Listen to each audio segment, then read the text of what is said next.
رومان له ډېرې ناچارۍ د سختې چارې ته اوږه ورکړې.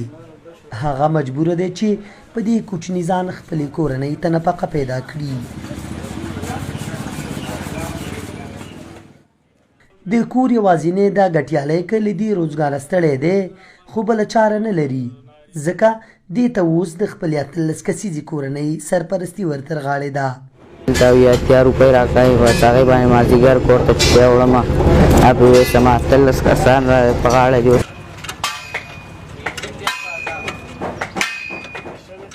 رومان چې دا عمر یې د زده کړو دی بې کسۍ او بې وزلۍ یې دا هیلې اخیستي. هغه هره ورځ په مرکز اسداباد کې د موټرو جوړولو په دې کوچنۍ کارخونه کې د 50 افغانیو په بدل کې له توانوتي د درندو وسپنو ته اوږه ورکوي.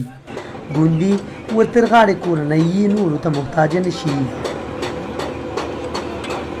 څوک هینه ما مکتب له ځي زم کړېږم، ما ویله چې اوس ما غریبي نه وې زه به هم تللی او بس مکتب د لاسه اوس مکتب رانه پاتې دی، غریبي کومه ده، کار هم دروند دی خو بس څه وکړو، غریبي ده نو.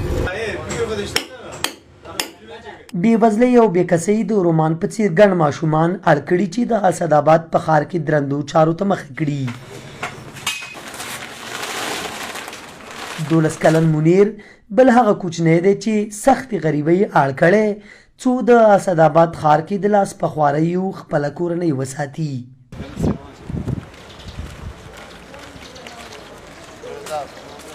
د هغه ارمان دی چې خپلې نیمګړې زده کړې بشپړې کړي او د دې لاسي کراجي پر ځای کتاب او قلم لاس کې واخلي.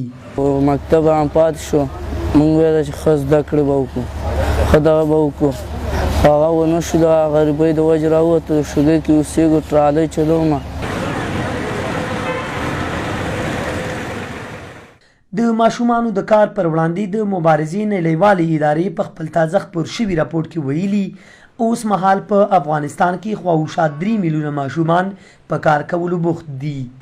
د بشري حقونو مدافعین اندېښنه څرګندوي که افغان ماشومان له درندو چارو راونه ګرځول شي او دوی ته د ژوند اساسي حقونه ورنه کړی شي، ویره لیدل کېږي چې په ټولنه به یې اغېزې ډېرې خواشینونکې وي.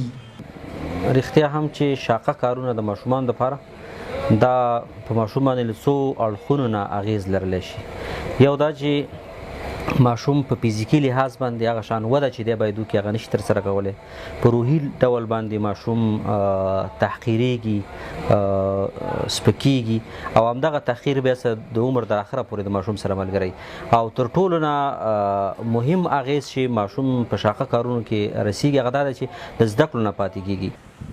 کونړ کې د کار او ټولنیزو چارو ریاست د معلوماتو له مخې دا مهال په اسداباد ښار کې لسګونه ماشومان په بېلابېلو درندو کارونو بوخت دي.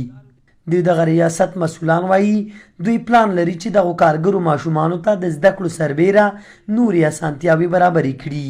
اوس موږ د همکارو مؤسساتو سره په یو ګډ میکانیزم باندې کار کوو تر څو په راتلونکي کې د دغسې ماشومانو چې شاقه کارونه کوي د دوی کچه راکمه کړو او همدارنګه دوی دپاره داسې کارونه او د کار زمینه ورته برابره کړو چې دغه شاقه کارونه خلاص شي. د ټولنیزو او دودیزو عواملو ترڅنګ په افغانستان کې فقر، بېوزلي او بېروزګاري د دې لامل شوي چې د ډېرو فعال ماشومان یې له زده کړو او نورو اساسي حقونو محروم کړي او درنو کارونو ترسره کولو ته یې اړ کړي دي. هارون درد، زلا رادیو تلویزیون، اسداباد.